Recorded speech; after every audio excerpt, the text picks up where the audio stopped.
17-year-old called Kyle Rittenhouse has been charged with 2 counts of first-degree murder for shootings that took place in Kenosha, Wisconsin recently. There's a lot of confusion about what exactly happened.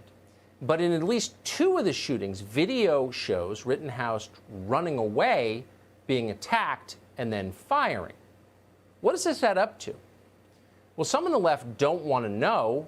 Antifa, according to accounts online, is trying to figure out what cell Rittenhouse is being held in, presumably so they can kill him. So what's the state of the case? What will Rittenhouse's lawyers argue when it does go to court? To find out, we're speaking tonight to John Pierce. He's representing Kyle Rittenhouse. He's from the firm Pierce Bainbridge, and we're happy to have him on tonight. Mr. Pierce, thanks so much for coming on.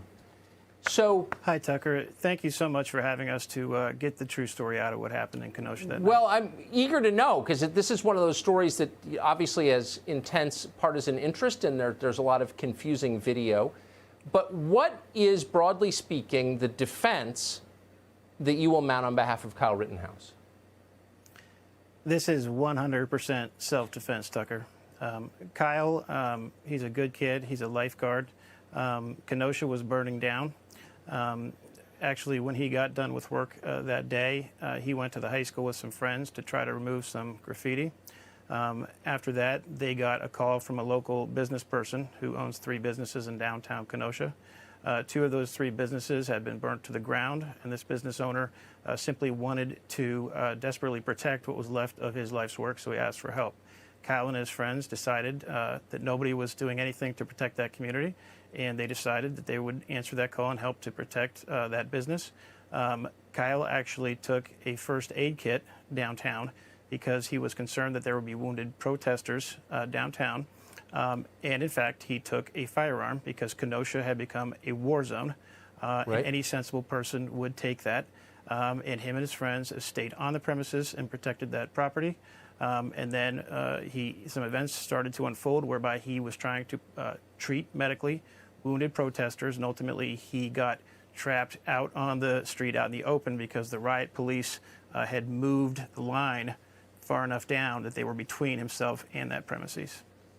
So I have read that he brought a firearm as a juvenile, 17, across state lines. A lot of people. That is incorrect. That's incorrect. Tell us where the gun came from. That is incorrect. That is incorrect. That firearm never crossed state lines. That is a legal firearm in the state of Wisconsin. Wisconsin is an open carry state. That charge is incorrect as a matter of state law. As a 17-year-old, he was legally entitled to have that firearm in his possession.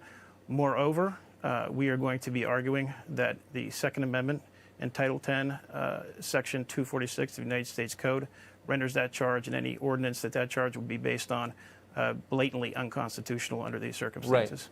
Right. Well, that's really a tertiary charge anyway, because there are other. Let me ask you about the first shooting of Joseph Rosenbaum. Sure. The second 2, one man was shot in the arm, the other was shot in the midsection and died. Both of them clearly, and that's obvious on video, attacked Rittenhouse. But the first shooting, was Rittenhouse fired upon before he fired? Did he believe he was fired upon? What were the circumstances of that shooting? Absolutely. There was the New York Times has a report and has analyzed this very closely. There was a shot that was fired as Kyle was retreating, actually, from a mob that had become enraged that he was trying to put out fires that the arsons had set, and because he was trying to protect property. The mob became enraged. They began screaming that Kyle needed to be killed, and they were going to kill him. They started relentlessly hunting him as prey as he ran down the street attempting to retreat. As he ran out of room to retreat, a shot was fired from behind him. The New York Times has clearly shown that. Shortly after that, the individual, Mr. Rosenbaum, who was leading the attack on him, set upon him immediately, began to assault him from behind, attempted to take his weapon, take his firearm, and Kyle, when he turned, he instantaneously had no choice but to defend himself by firing, because he was in imminent danger of serious bodily harm or death. So that was the first shooting. So that happened. That's right. He called a friend on the phone, said, I think I've killed someone. And then he begins to run. Oh, I'm sorry. Yeah, actually, let me clarify. Let me clarify that. So actually, Kyle actually attempted to stop and to check on the individual who had been shot. He did make a call to his friend. He said to his friend that he had shot someone. He immediately had to retreat from that area because the mob that was the rioters that were chasing him, who had witnessed this, immediately called him out for the shooting, which of course wasn't self-defense, but they called him out for the shooting. They began saying that he needs to be craniumed, that he essentially needed to be killed. So he began retreating back down the street. He began running back down the police line to try to get to safety. Again, the mob relentlessly and viciously pursued him.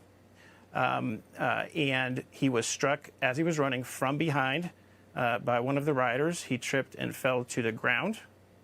And then one of the rioters was right over him with a Glock.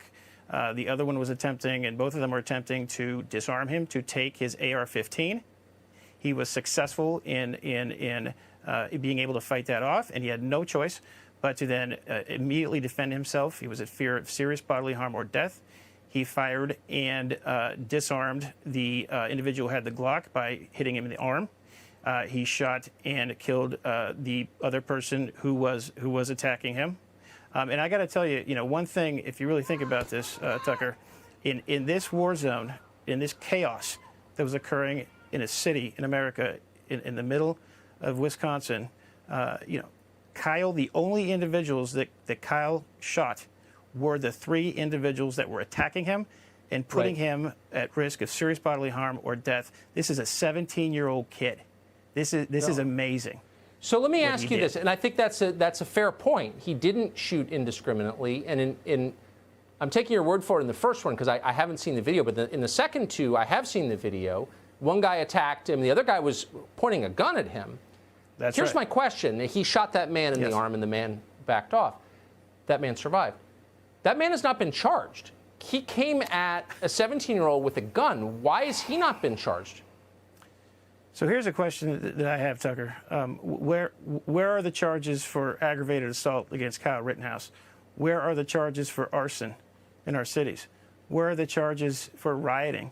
Where are the charges for crossing state lines? And where are the charges against the people who are funding this activity and who are financing it? And why is Kyle Rittenhouse, a 17-year-old lifeguard who is attempting to protect the businesses in his community and attempting to help wounded protesters and was protecting his own life while Kenosha was burning, why is he the one sitting in jail tonight as forces within this country sickeningly attempt to find a way to bring harm to him while he's in detention? It is sickening. Mr. Pierce, thanks for coming on tonight and giving your side of this, which has not been heard. I haven't heard it anyway, so I appreciate it. Thank you for letting us tell the truth here, Tucker. I really appreciate it.